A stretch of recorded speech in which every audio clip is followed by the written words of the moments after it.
बाराबंकी के श्री राम स्वरूप मेमोरियल विश्वविद्यालय में प्रदर्शन कर रहे अखिल भारतीय विद्यार्थी परिषद के कार्यकर्ताओं तथा विद्यार्थियों पर लाठीचार्ज के बाद पूरे प्रदेश में एबीवीपी के कार्यकर्ताओं के द्वारा विरोध प्रदर्शन कर आक्रोश जताया जा रहा है। इसके तहत जिलाधिकारी को पत्र देकर कार्रवाई की मांग की गई है। मुख्यमंत्री योगी आदित्यनाथ से मिलकर पूरे मामले की निष्पक्ष जाँच कर कार्रवाई की मांग की गई है।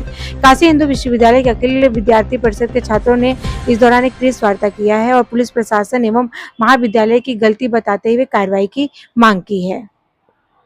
जी, मेरा नाम अभय प्रताप सिंह है। मैं अखिल भारतीय विद्यार्थी परिषद काशी प्रांत का प्रांत मंत्री हूँ। किस लिए कॉन्फ्रेंस रखी उद्देश्य? देखिए, हम सभी को ज्ञात है कि पिछले दिनों बाराबंकी के अंदर श्री राम स्वरूप मेमोरियल विश्वविद्यालय में किस प्रकार का घटनाक्रम हुआ। वहाँ पर अवैध तरीके से लॉ की डिग्री के विरोध में बड़ी संख्या में छात्रों ने प्रदर्शन किया। छात्रों के प्रदर्शन के ऊपर पुलिस के द्वारा बर्बरतापूर्वक लाठीचार्ज किया गया, जिसमें बड़ी संख्या में छात्र और विद्यार्थी परिषद के कार्यकर्ता घायल हुए। अस्पताल में उनको भर्ती कराना पड़ा और उसके पश्चात पूरे उत्तर प्रदेश में जो छात्र समुदाय था वो विद्यार्थी परिषद के साथ आकर हम सभी आंदोलनरत थे।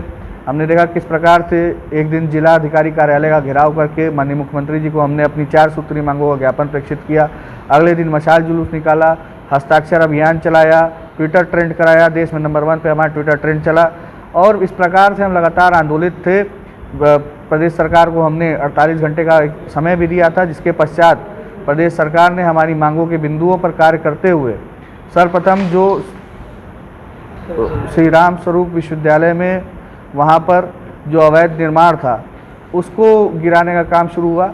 फिर अभी परसों के दिन में अखिल भारतीय विद्यार्थी परिषद उत्तर प्रदेश का एक प्रतिनिधि मंडल माननीय मुख्यमंत्री जी से मिला एवं पुनः इन मांगों को दोहराया, जिसके पश्चात मुख्यमंत्री जी ने एक सकारात्मक निर्णय लेते हुए पूरे उत्तर प्रदेश भर में महाविद्यालय विश्वविद्यालय जो हैं, जो कि गैर मान्यता प्राप्त तरीके से बिना बीसीआई के, बिना फार्मेसी काउंसिल के, बिना एआईसीटीई के मान्यता के कोर्स का संचालन कर रहे हैं, छात्रों के भविष्य के साथ खिलवाड़ कर रहे हैं, ऐसे महाविद्यालय विश्वविद्यालयों की जांच कराने के लिए मंडलायुक्त के स्तर पर एक जांच समिति का उन्होंने प्रत्येक जिले में एक गठन किया है।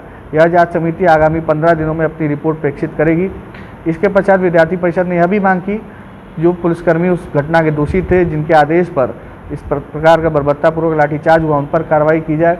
तो इस संबंध में माननीय मुख्यमंत्री जी ने बताया कि किस प्रकार से वहाँ के सीओ को, इंस्पेक्टर को तत्काल वहाँ से हटाया गया और जो वहाँ पे चौकी इंचार्ज और 4 अन्य पुलिसकर्मी थे उनको निलंबित करने की प्रक्रिया शासन द्वारा की गई है। और अभी आईजी अयोध्या के स्तर पर एक जांच अभी जो चल रही है, उसकी जांच की अंतिम रिपोर्ट आने पर और भी आगे जो पुलिसकर्मी जिन लोगों ने बर्बरतापूर्ण तरीके से छात्रों को मारा, उनको घायल किया, उन पर कार्रवाई की जाएगी। हमारी तीसरी मांग थी कि कुछ बाहरी गुंडे जो कि विश्वविद्यालय द्वारा पाले गए, तो उस विश्वविद्यालय द्वारा पाले गए तो उन्होंने आकर छात्रों पर हमला किया था, उन पर भी कार्रवाई की जाए। तो ऐसे 6 लोगों को बाराबंकी पुलिस द्वारा गिरफ्तार किया गया। वह 6 के 6 लोग विश्वविद्यालय द्वारा वहाँ पे नियुक्त बाउंसर थे, जो कि विश्वविद्यालय के किराए पे वहाँ पे गुंडे रखे हुए थे। और गुंडों ने आकर आंदोलित छात्रों के ऊपर जो अपनी न्याय की मांग कर रहे थे, उनके ऊपर लाठी डंडों से हमला किया था। वो सभी जेल में हैं। इसके अलावा हमने मांग की थी कि जो रामस्वरूप विश्वविद्यालय की मान्यता का प्रकरण है उस पर जांच करें और जांच के पश्चात दोषियों पर, जो वहाँ के चांसलर हैं, रजिस्ट्रार है, जो भी उसमें वहाँ का अधिकारी दोषी आता है, उसके ऊपर कार्रवाई की जाए। तो इस पर कार्य करते हुए प्रदेश सरकार ने कहा कि हमने बस श्री राम स्वरूप मेमोरियल विश्वविद्यालय ही नहीं बल्कि प्रदेश के जितने भी अन्य विश्वविद्यालय महाविद्यालय जो इस प्रकार के कृत्य को अंजाम दे रहे हैं, छात्रों के भविष्य खेल रहे हैं, उन सभी के ऊपर कार्रवाई करेंगे। और उसी के दृष्टिगत यह जो समिति कल मुख्यमंत्री जी द्वारा बनाई गई है, वो इसी को दृष्टिगत रख के बनाई गई है। विद्यार्थी परिषद अब पूरी प्रक्रिया पर, ये जो पूरे अभी आगे जो निर्णय शासन स्तर पर लिए गए हैं उन पर अपनी नज़र रखेगा और आवश्यकता पड़ेगी तो पुनः विद्यार्थियों की आवाज़ उठाने का कार्य करेगी।